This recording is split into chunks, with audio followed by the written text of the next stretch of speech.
Welcome, everyone, to another episode of the Modern Biopharma Podcast. Today, I'm excited to be live, not quite live. You can see me. I got my background on. It's at the Raleigh Convention Center, but this is going up the day of the ISPE CASA show in Raleigh, North Carolina, which a ton of people that listen to this show are going to be at. And today, I have a special guest, Andrew Lamore from Burkert. Welcome, Andrew.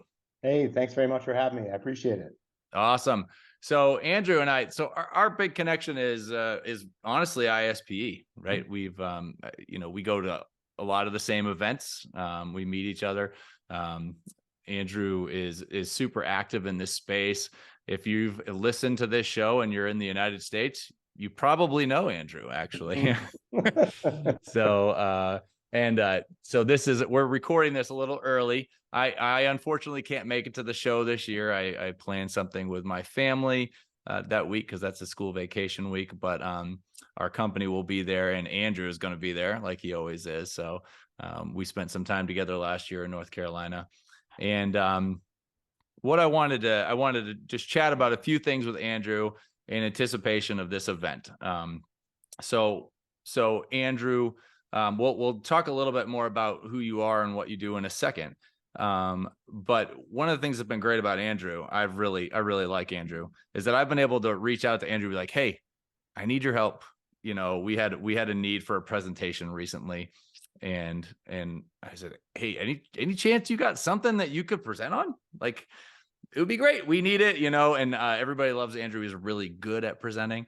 And it wasn't like, I don't know, I'll have to check my schedule. Andrew, I think he texted back in like 2 minutes and he was like, sure, what do you need it to be about? And I got to say, it's pretty refreshing to get that kind of response. That's not very common. And not only that, you're very good at it. So thank you for that. Thank you. Appreciate the opportunity. It was fun. Yeah. And it was a success. Everybody liked it. We got great feedback and look forward to having you do some more. So what we had Andrew present on, actually, maybe you could probably explain it better than I could, but that last event, what was it that you presented on for that event?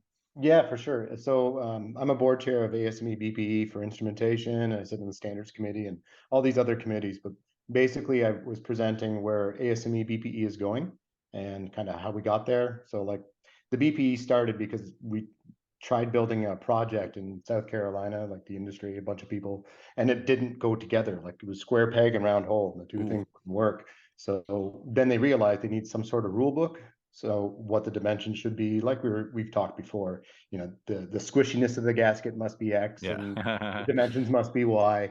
But the things should go together in a way. There should be some sort of uniform standard. And back in the 80s, you were basically pulling from dairy standards and praying that things worked. And then as European manufacturers came over, maybe manufacturers from Asia would come into the mix. You would get all these things and things wouldn't work, and then there'd be rouge and blah. So the whole thing about BPE is bioequipment manufacturing. It's the equipment itself, that's the name. So making sure the equipment goes together. And so what I was presenting there was the single-use integration, because with the growth of cell and gene therapy and single use, generally speaking, I mean, look at all the facilities that went up during COVID. I mean, most of them are single use or hybrid.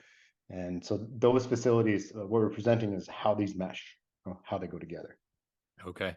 So before we go too much further in this, I brought this, we had a little conversation before we started recording here, but, I've actually heard from various people, whether they really knew what they were talking about, I don't know, but I've heard from various people over the years, like sometimes, well, aren't ISPE and ASME kind of competitors, right? They're both these sort of like nonprofit organizations that are sort of working for engineers, helping engineers out.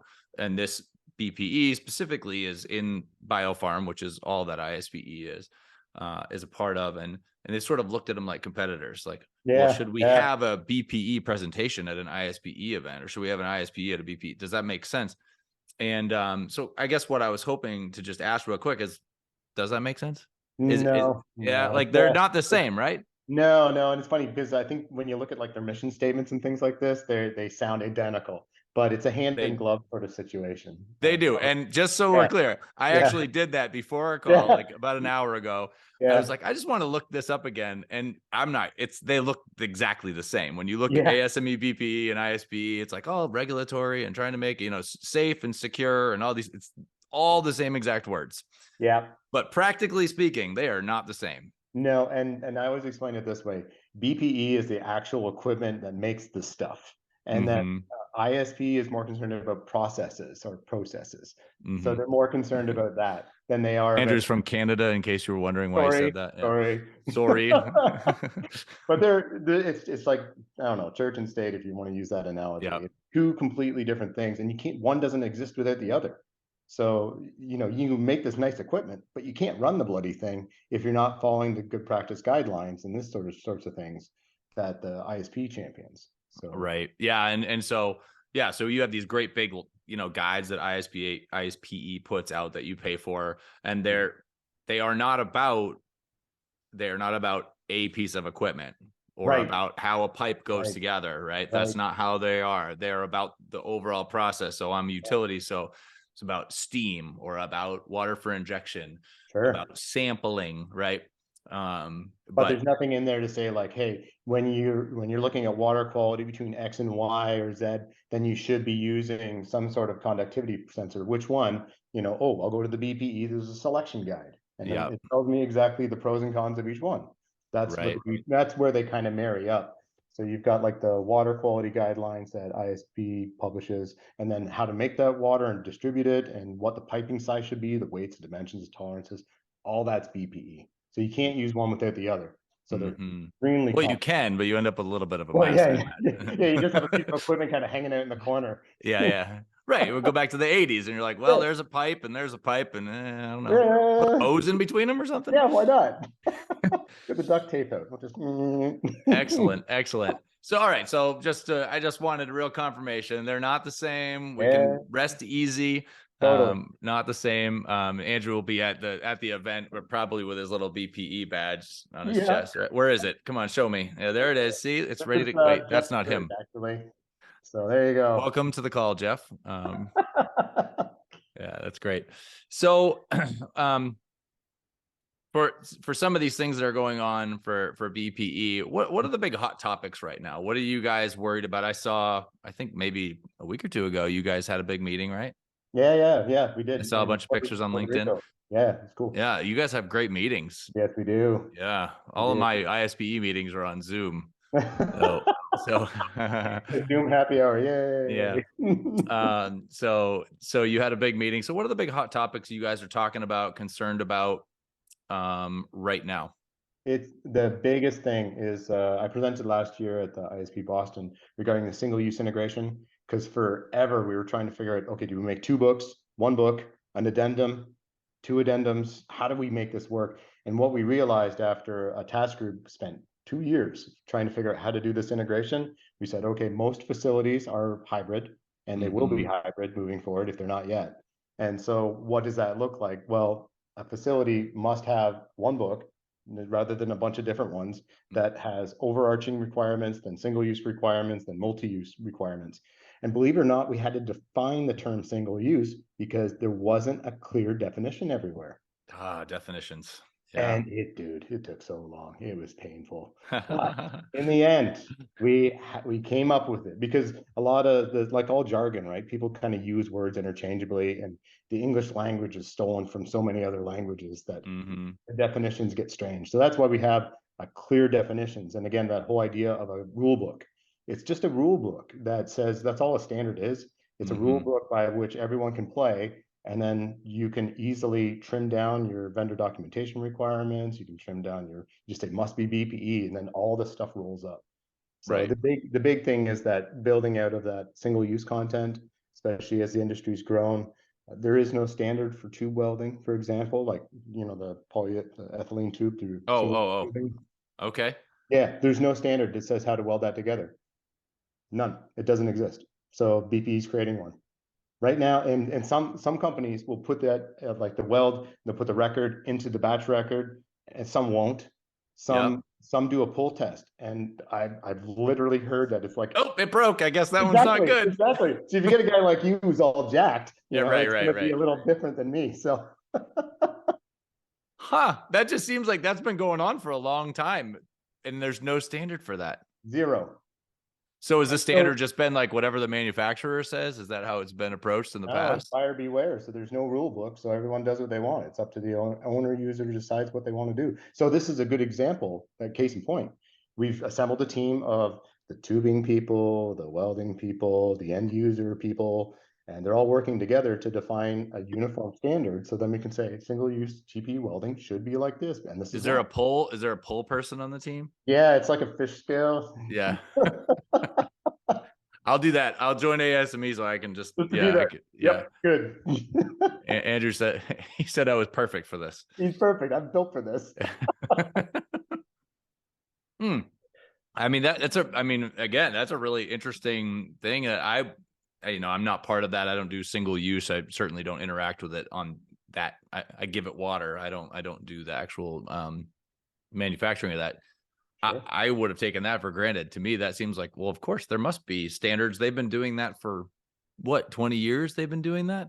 Yeah, and the implication is, okay, well, if you get a big bag of Whiffy from Aquachem still, and what you got that there, and now you're going to put it into your single use process. Well, you should have some sort of standard, otherwise you could introduce bad stuff and kill a bunch of people. That's bad. Well, right. And every stainless steel weld that's out there has a very, very specified way of making it, documenting it, what it's supposed to look like afterwards.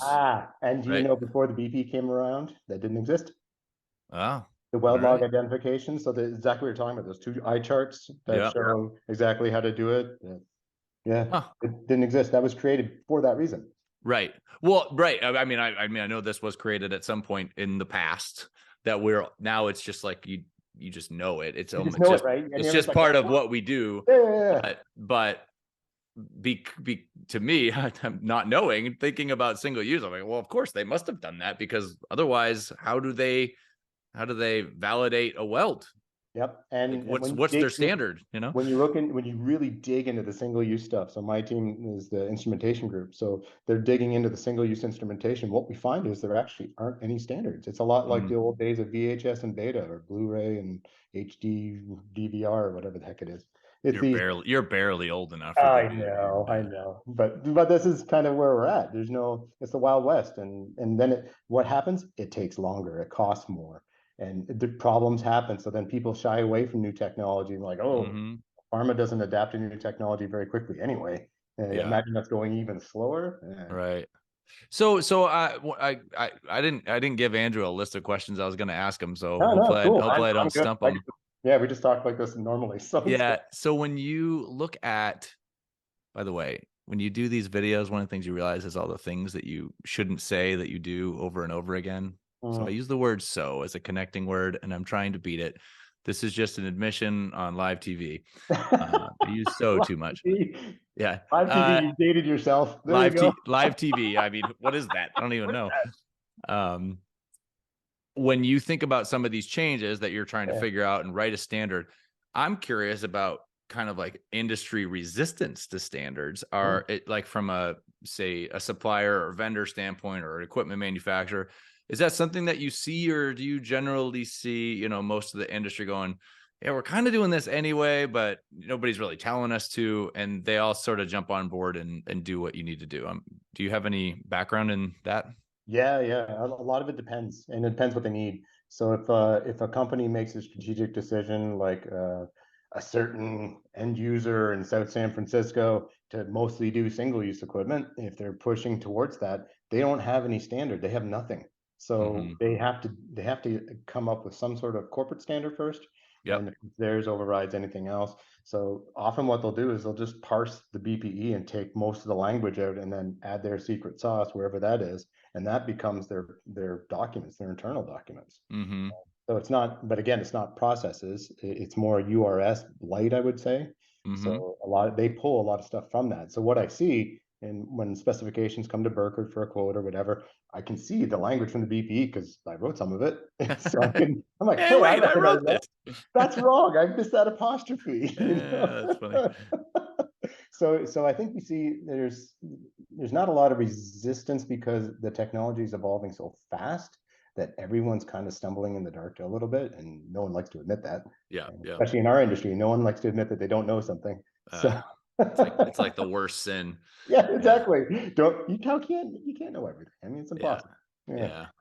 That is a funny thing about our industry that I've actually seen some discussions on that, like on the communities of practice, like why aren't we more open about things like this? This is stuff that we should be sharing, and like nobody wants to admit that they don't know the answer to this is the problem. Yeah.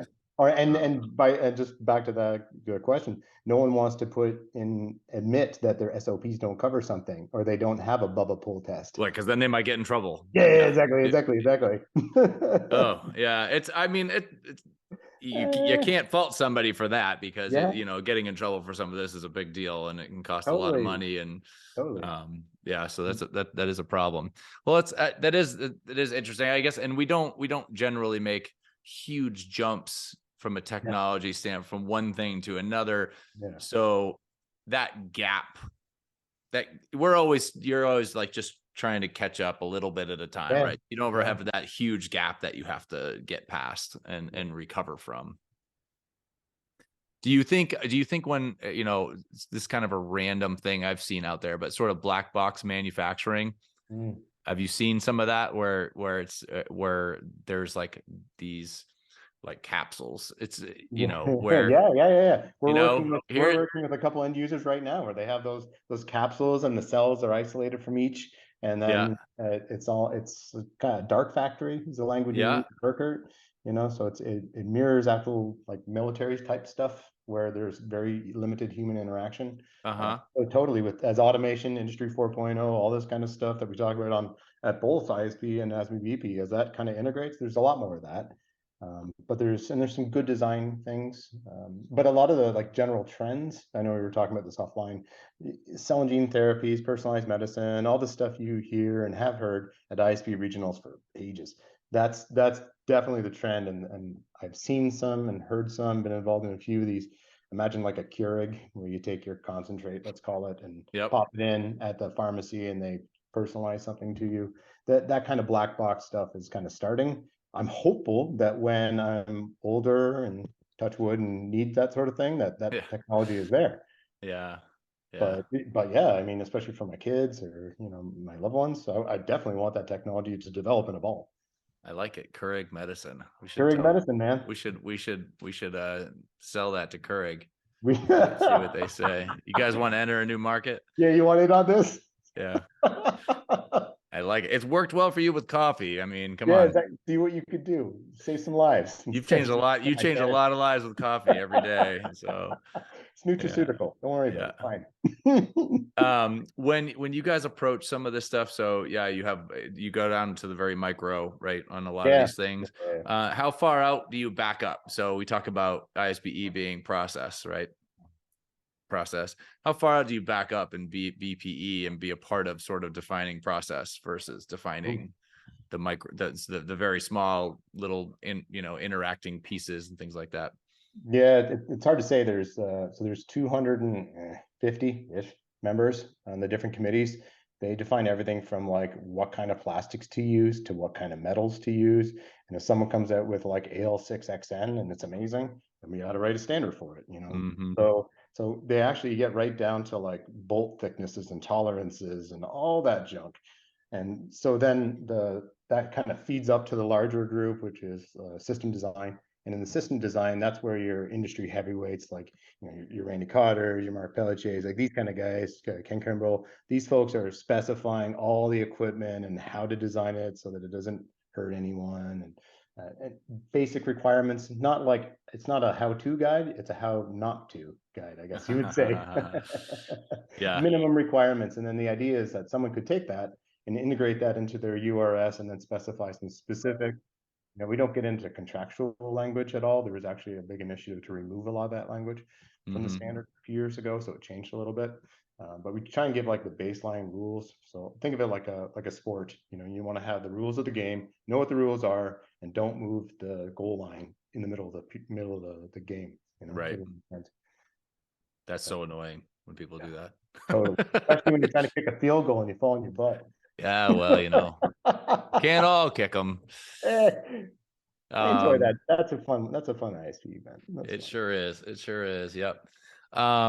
Okay. So I guess something I almost always ask, somebody on the podcast is what's something, I'm going to ask two different things. So locally, we're at the CASA show. Yeah. North Carolina is an unbelievable region for Yeah. biopharma, right? It's Yeah. insane. So I guess what I asked first is, what are you most excited about, in that region, because that's what we're a part of. And you live down there. So Yeah. Sure. you live Yeah. right in the middle of it. So what are you most excited about in regards to, our industry in that region? I think the biggest thing is how electric the whole RTP is. That this Raleigh Triangle. Oh my goodness!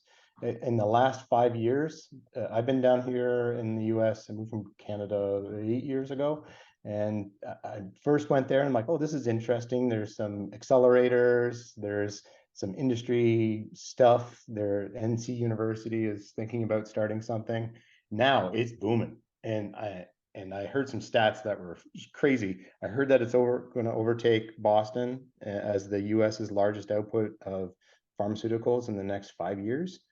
And I'm not surprised. You got gigantic facilities down there too. unreal. So These yeah, are monsters, and yeah, it's a nice place to live. I love North Carolina, yep, but the biggest thing that I'm looking forward to is all the buzz and the excitement. Like last year at ISPE CASA was the biggest year ever attended. It was wall to wall people yep, coming out of COVID. Yeah, yep, that was exciting. But it's just so electric. There's so many people trying things and these little startups, and then there's these monster Fujis of the world, and all those kind of things. But then there's these small little tech innovators that are making the Keurigs and these sorts of things. yep. So it covers the spectrum. So I always like going to, especially these regional shows. You get these awesome interactions. People are like, "Hey, could you do this?" I'm like, "Well, I think so, but let me call someone smarter than I am." Mm-hmm. So I really am looking forward to that. And this show, according to the team at ISP, is going to be the largest booked show or something like this. The number of I'm registrations. sure it is. The Yeah. people I've talked to have said, I believe it's sold out. Yep. And there's just a lot of anticipation. And you guys have these monster facilities right now Oh, that are starting up that you're like, where do you even get the people to work at these places? I looked on just for fun. I looked on the local what is it, the what is Indeed or whatever like Yep. that. There's 2,000 manufacturing jobs for biopharmaceutical in RT. Wow. Like, Wow. and unemployment's still crazy low, but Yep. and the average wages are also pretty impressive. Yep. So, I've heard that some of these average wages in some of these facilities are nothing to sneeze at. no, and the cost of living is so low here in North Carolina. It's unreal. Yeah. And basically, if it was me, I'd wear shorts all year round. But it's beautiful. It's like 70 degrees out. Well, I'm wearing shorts. No, I'm not. Yeah. I don't want to know. I don't know. Yeah. I'm a shorts guy. I wear shorts all the time, flip flops if you let me, although it is a little chilly up here for flip flops most of the Yeah, you're time in the built winter. different up there in the Northeast. Yeah. So Yeah. Well, I think it is a pretty interesting region in that kind of like you said, you have from the smallest to the biggest in your yeah, space. So one of the things that's made Boston really successful is that we have had some big manufacturers, right? And certainly a lot of the legacy pharma is in the Northeast anyway, right? The New Jersey areas was packed with it for sure. forever. But the Boston metro area has had some of these big facilities. But one of the other big things has been Cambridge, and Yeah, it's feeding out like these 2-person companies that become something, right? yeah, yeah, And so you go to other areas of the country where there's maybe some mega facilities, like in a cornfield, right? yeah. And it's great. We need those facilities, Sure. obviously, but they don't have sort of that cradle to grave kind of life cycle of pharma in that space that Yeah. is able to really feed the excitement. Like you guys, RTP is like the Northeast moved to the South and got an accent, and Hmm.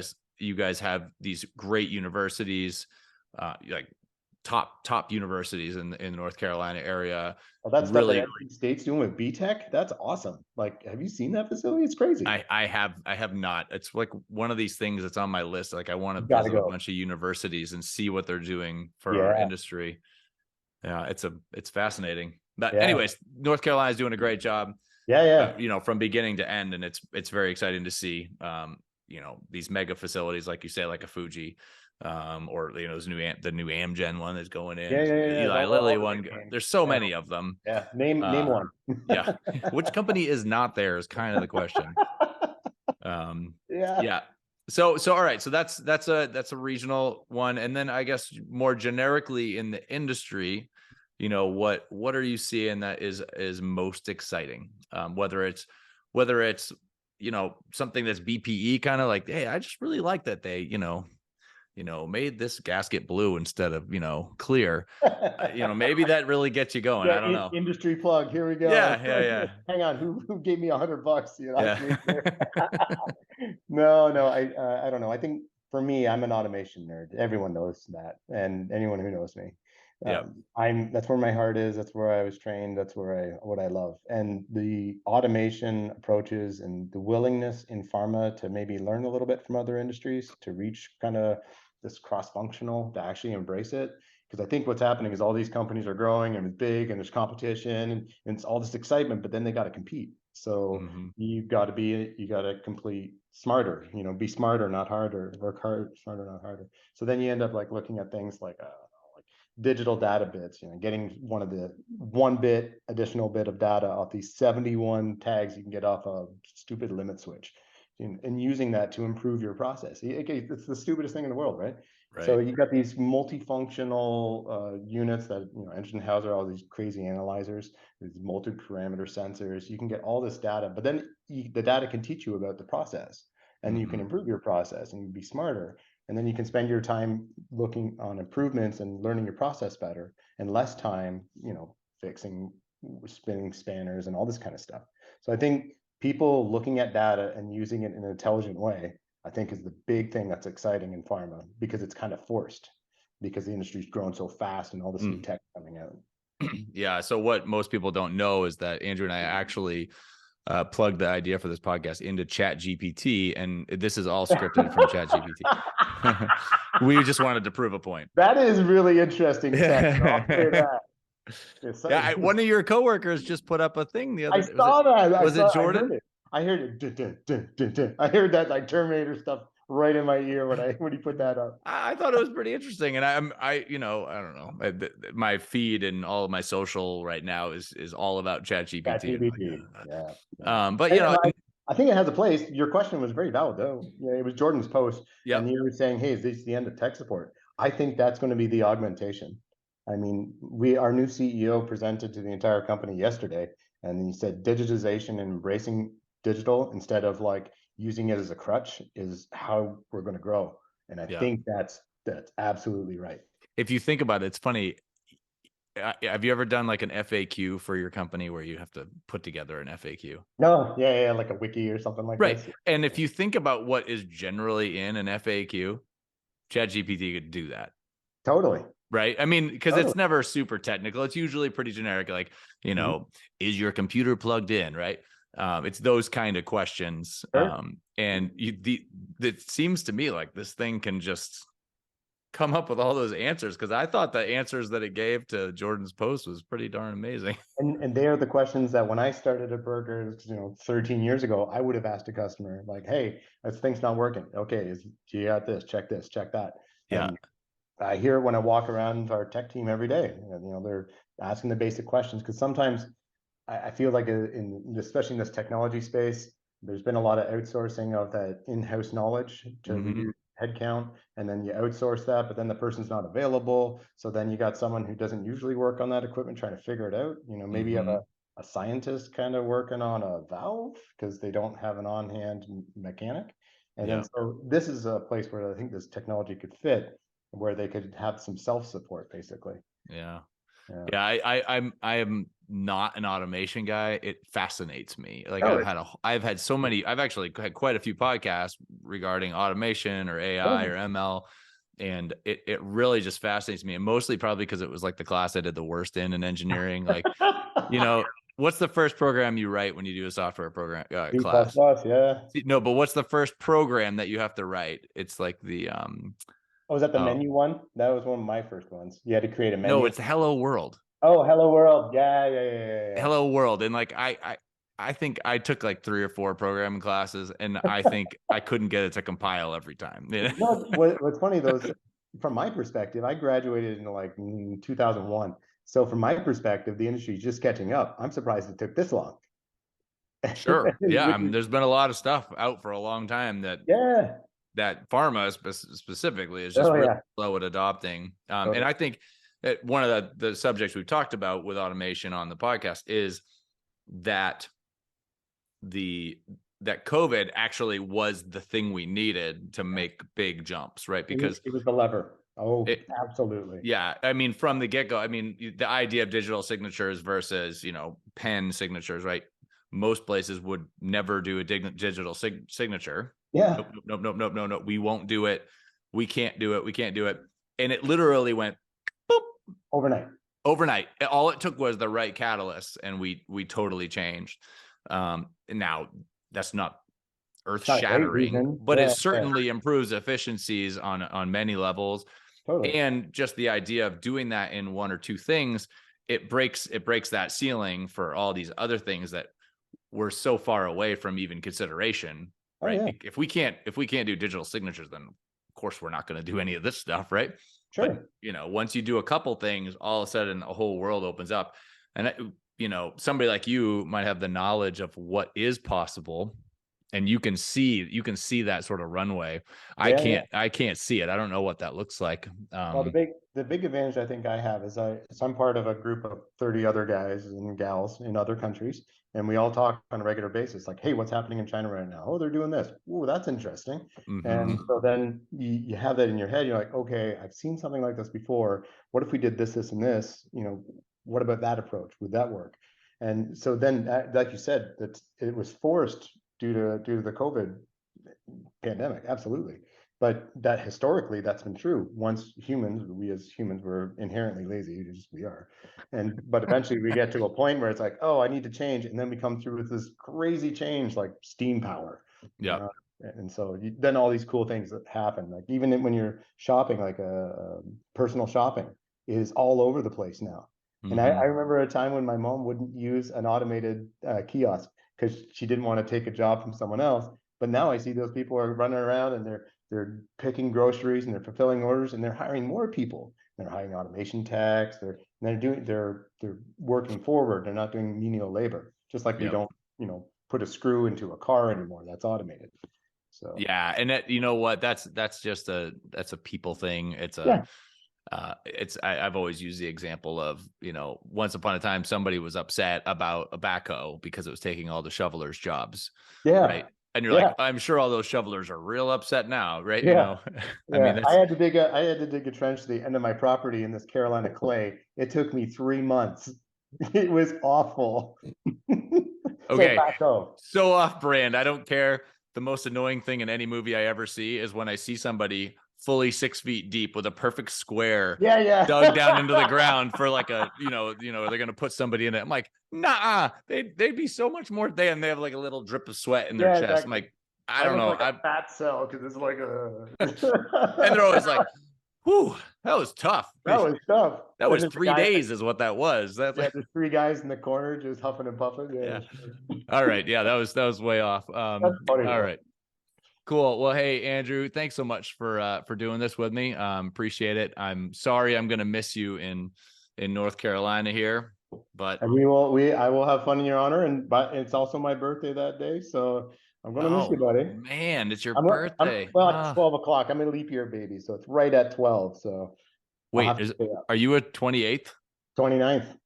You are So like an actual 29th. yep, I'm a unicorn. So he's really only 12 years old, people.